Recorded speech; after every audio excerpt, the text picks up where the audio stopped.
Considerada a principal reserva natural do planeta, a Amazônia possui a maior rede hidrográfica e a mais complexa variedade de fauna e flora.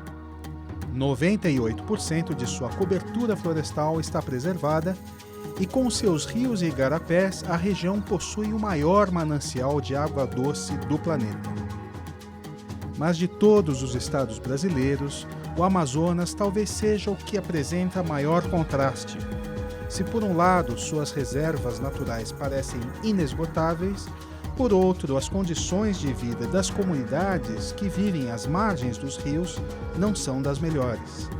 Entre várias causas, a dificuldade de acesso é um dos principais fatores que dificultam qualquer ação do Estado. Falta quase tudo: moradia, trabalho, educação e principalmente saúde. Foi pensando nisso que a Universidade Presbiteriana Mackenzie se engajou pela terceira vez no projeto Amazon Vida.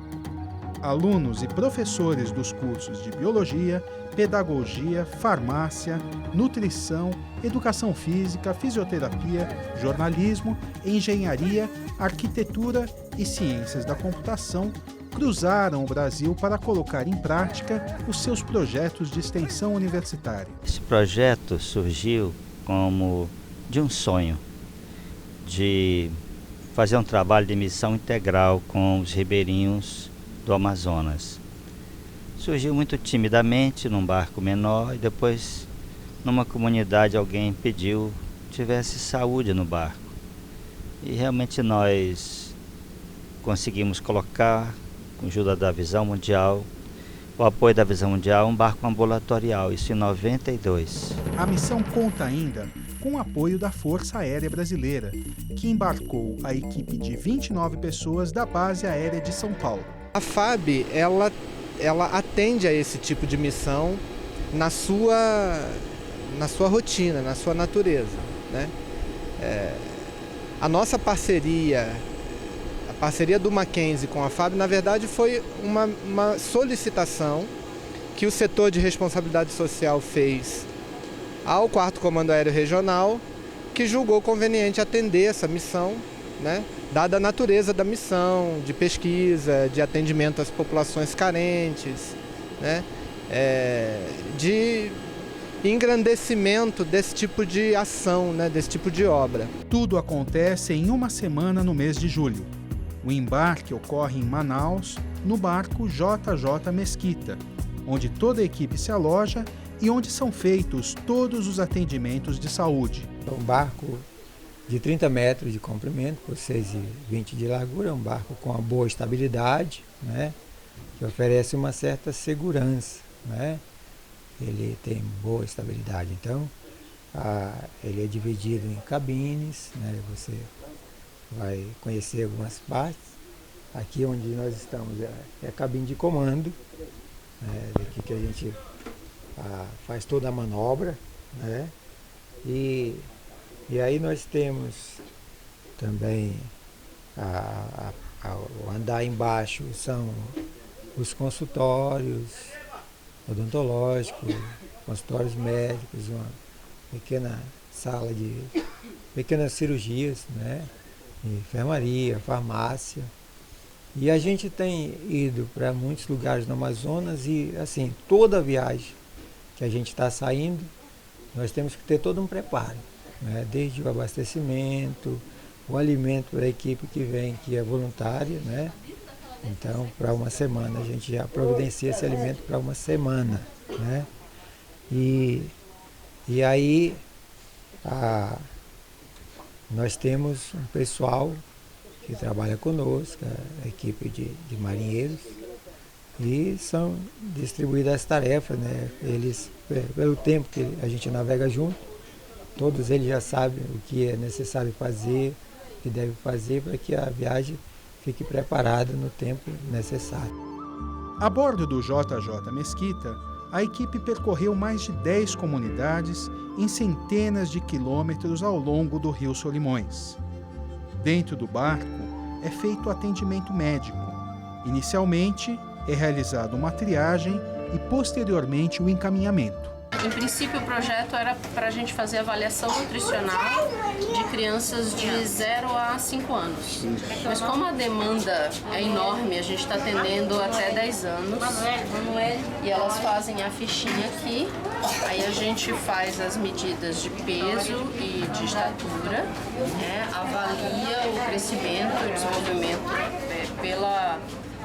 pelos gráficos da Organização Mundial da Saúde, e aí a gente vê se a criança está com peso adequado ou estatura adequada, ou se ela está abaixo do peso, né, estatura baixa, que é o que é mais comum aqui. Então, muito raramente tem alguém acima, né, do peso, né, a maioria, a gente tem encontrado muitas crianças com baixo peso e baixa estatura. Com a avaliação que faz aqui, já passa no laboratório, já detecta no exame de sangue e o de fezes o que a criança tem, imediatamente o Dr. Robert já atende, já passa a medicação para a criança, então já fecha o ciclo. Eu estou fazendo glicemia e colesterol do pessoal, fazendo, na verdade, tira uma gota de sangue para poder ver o nível, se o pessoal tem diabetes ou não.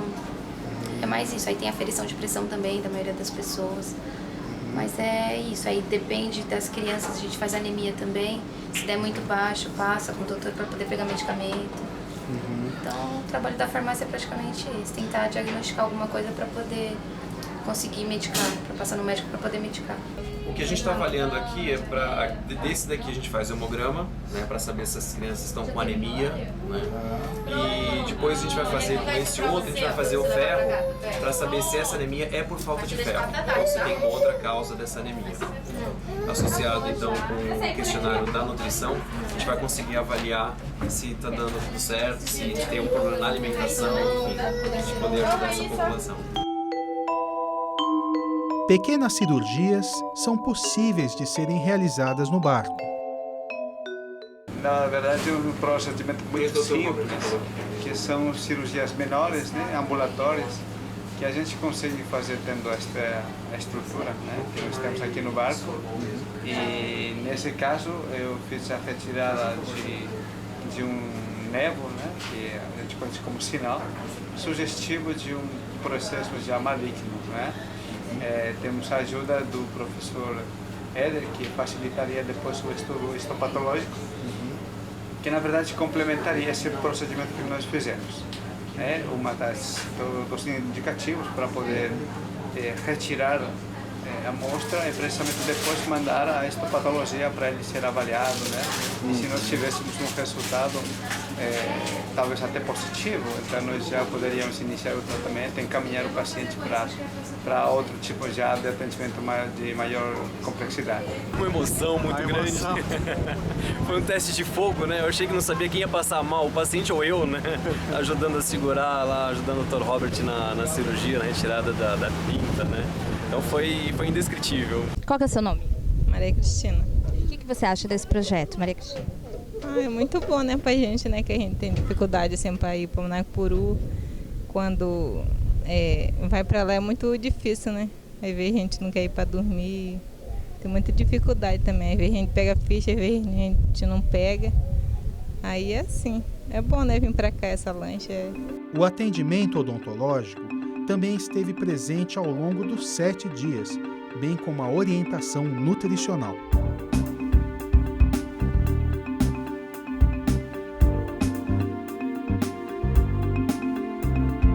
Em terra firme, eram realizadas as oficinas para adultos e crianças das comunidades. Bom, o nosso trabalho é fazer uma oficina tentando levar às comunidades um pouquinho de conhecimento de manutenção e operação segura de motores de pequeno porte, motores estacionários que eles adaptam e utilizam em pequenas embarcações, canoas, pequenas embarcações, e eles dão o nome de rabeta a essas pequenas embarcações com esses motores adaptados. Isso tem dado muitos acidentes de escalpo de cabelos aqui. Aqui nessa comunidade, eu perguntei agora, tem 2 casos, 2 das pessoas que frequentaram aqui têm irmãs e filha na família que tiveram problema de escalpo. Na outra comunidade, 4 casos de escalpo. Você vê, com 60 pessoas, já são 6 casos, portanto quase 10%. Claro que isso não é estatisticamente confiável, mas nós sentimos isso. Então nós viemos um pouco com essa missão. Segurança de maneira geral, não só para quem está operando, quem está próximo, e a manutenção do motor, na tentativa de deixar esse motor viável para o uso, viável economicamente e também diminuir os agentes poluidores que ele lança no ar quando a manutenção não é adequada. Como tratar os rejeitos do motor, como o óleo, como tratar como o gás do escape, não é? Então tentar fazer com que isso seja o mais próximo dessas comunidades, que normalmente a única informação que tem do motor é onde liga e vai embora. A gente está trabalhando com uma oficina aqui que envolve a discussão sobre a educação na comunidade. Não é só educação formal, a gente está discutindo educação formal e não formal. Então nós temos professores que trabalham na escola e educadores que trabalham na igreja e eventualmente até pais de alunos da comunidade que vêm participar da nossa oficina. Nós iniciamos sempre conversando um pouco sobre como está organizado o sistema educacional da comunidade, quais têm sido os principais obstáculos que eles têm identificado no trabalho, no dia a dia, na escola. E a partir daí a gente avança para as discussões que envolvem atendimento de crianças com deficiência. Essa tem sido uma demanda que tem surgido nas últimas expedições que o Mackenzie fez à Amazônia, e a gente já estava em débito com as comunidades aqui a organização de uma discussão mais sistematizada sobre isso. Então nosso foco tem sido na inovação de práticas pedagógicas em torno da entrada de alunos com cegueira, de alunos com deficiência auditiva também na escola, discutindo um pouco sobre adaptação de materiais, o uso da língua brasileira de sinais, assim como as questões de base aí na discussão, que é o problema do preconceito, o problema dos estereótipos e estigmas, né? E tem sido muito bacana, né? A gente tem tido uma participação muito legal desses educadores. É muito importante, assim, eu gostei, né? Porque é importante. Às vezes a gente se depara com um problema que a gente não sabe como resolver, né? E quando aparece uma oportunidade dessa, a gente não pode perder, porque é a maneira da gente descobrir como resolver alguns problemas, né? Então ela ensinou como resolver, né? Como a gente deve lidar com uma pessoa cega, uma criança, vamos supor, se a gente recebe um aluno cego na sala de aula, né?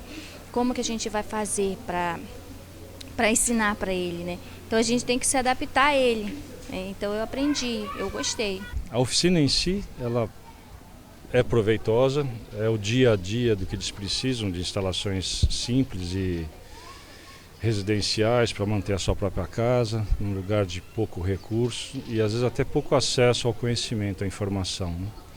Então o pouco que nós pudemos ensinar nessas horas aí, a prática que eles tiveram ligando alguns fiozinhos, espero que seja útil no dia a dia deles e que esse conhecimento se propague para os vizinhos, para quem for preciso, né? A necessidade de a gente estar trabalhando com os resíduos sólidos da melhor maneira possível, no que diz respeito a descarte, né? E que esse descarte seja da melhor maneira possível e que leve a comunidade a cuidar do meio ambiente, né? O meio ambiente que vivem e do meio ambiente de modo geral.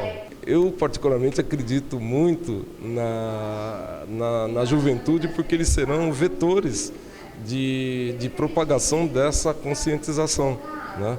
Então, se eles se conscientizam e praticam, quando que vier a geração posterior a eles, essa geração já vai estar com um nível de educação o suficiente para cuidar melhor, muito melhor do que nós cuidamos do meio ambiente hoje. A mobilização nas comunidades contou com a importante ajuda da Visão Mundial, como em Anamã, cidade castigada pelas cheias. Nesse momento nós estamos indo conversar com o presidente da AGAC, que é o parceiro da Visão Mundial, e conversar com o secretário de Educação, que foi os responsáveis de mobilizar essas atividades. Aí nós vamos confirmar se está tudo ok. Beleza. Anamã é uma cidade que fica numa área de várzea e sofre em todas as enchentes maiores do que está acostumada. Toda a cidade é inundada. Todos os órgãos públicos, as estruturas físicas, tudo fica dentro da água. E ela sofre muito com isso. Esse ano eles tiveram dificuldade até mesmo para abrigar as pessoas. Muitas famílias ficaram abrigadas dentro de barcos. O município conseguiu aqueles barcos grandes que alojava entre 10, 20 famílias por barcos.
escrever?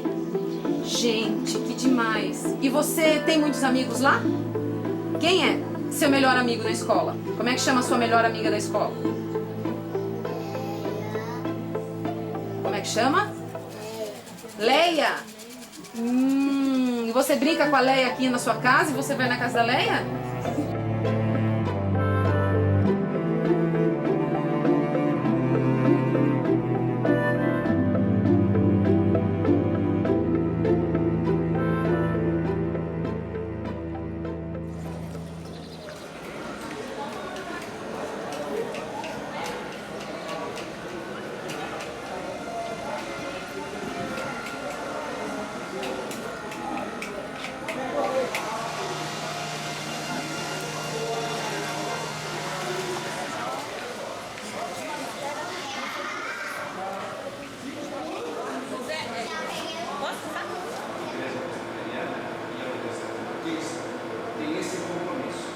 Júlio, fala pra gente um pouco sobre o projeto de arquitetura que vocês vieram apresentar aqui na Amazonas, como foi essa preparação e a realidade em vir e apresentar. A gente começou o projeto fazendo uma análise, uma leitura da cultura local.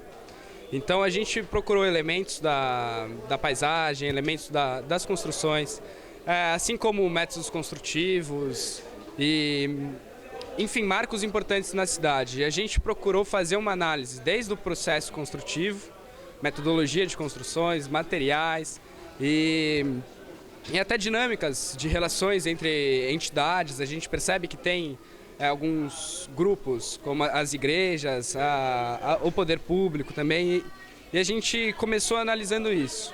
A partir daí, a gente conseguiu extrair alguns partidos de projeto, principalmente por causa da questão da cheia do rio. Quando chegou aqui, a gente se deparou com uma realidade que a gente não esperava. Muito do que a gente teve como premissa estava errado por algumas delicadezas que a gente não tinha como ter contato. E a partir dessa experiência que a gente teve, conversa com os moradores, a gente consegue fazer uma análise um pouco mais detalhada e ter um retorno. Então agora começa um processo onde a gente deu o primeiro passo, eles dão um retorno para a gente dá um terceiro retorno e aí vai um diálogo para a gente conseguir construir alguma coisa sustentável para essa cidade. Ao final do dia, o grande momento era a entrega dos certificados e cestas básicas para participantes e familiares. Um outro aspecto que é importante é a parceria do Mackenzie com a igreja, que trabalha com os ribeirinhos já há 2 anos, nessa época de grandes enchentes, né? 2 maiores enchentes foi em 2009 e essa foi a maior de todas, 2012, é que o Mackenzie tem a sensibilidade de enviar recursos para assistir as famílias ribeirinhas nesse momento emergencial. Então, em 2009, creio que nós tivemos aí cerca de 1.000 cestas de alimento entregue para 1.000 famílias. E agora, 2012, nós recebemos 500 e tantas cestas. Isso vai beneficiar, então, mais de 500 famílias que, nesse momento, eles perderam toda a produção deles. O dia vai caindo e, após uma semana de um árduo trabalho, o projeto chega ao fim. No coração de todos, a certeza de que as experiências foram marcantes. A palavra é privilégio de poder estar com essa equipe, de ter feito essas amizades, né?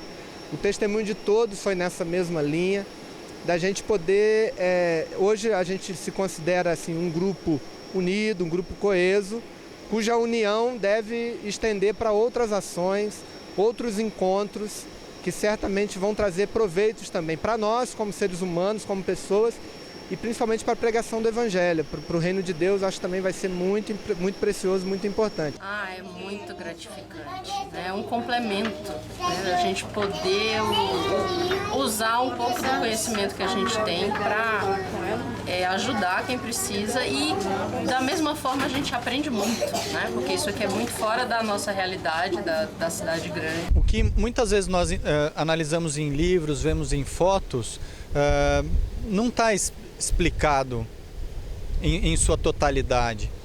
Poder vir aqui e auxiliar com novas metodologias, novos pensamentos, é absurdamente rico, mas poder levar para a universidade fotos, levantamentos, conversas, tecnologias, é uma atividade de ensino que só é possível pela extensão. A extensão ela tem esse poder de deixar a marca na comunidade, mas de deixar a marca principalmente em nós que participamos, professores, alunos, que sem dúvida nenhuma não vão ser os mesmos alunos depois dessa experiência, porque eles estão vendo um significado para o ser profissional que eles dificilmente terão outras oportunidades quando eles não estiverem mais na universidade. Essa viagem foi assim multidisciplinar mesmo. A gente tentou envolver o poder público e a gente conseguiu isso, né? O que não estava acontecendo em anos anteriores ou de alguma forma não estava resultando daquilo que nós pensávamos. Além de nós fazermos o atendimento aqui no barco, como normalmente fazemos todas as viagens, nós envolvimos agora o poder público, o município de Manacapuru, né? E a gente conseguiu. Só no atendimento médico nós alcançamos quase 800 atendimentos, né? Na parte odontológica é uma quantia de mais ou menos 300 também, e nos exames laboratoriais é mais ou menos também por esse número, né? Porque todos aqueles que foram atendidos, eles passaram, pelo menos 60% desses pacientes passaram para fazer algum exame laboratorial. As crianças menores de 5 anos fizeram uma avaliação nutricional, o que complementou para fazer um tratamento correto, né? Integral da criança menor de 5 anos. O desafio para todo profissional, para todo aquele que gostaria de fazer parte dessa equipe, é de poder participar de alguma forma. Temos contatos com nossos parceiros principais para poderem ser cadastrados, inclusive em algum momento, não só uma vez por ano, sino ao longo do ano, ser voluntário e fazer parte desse projeto tão bonito.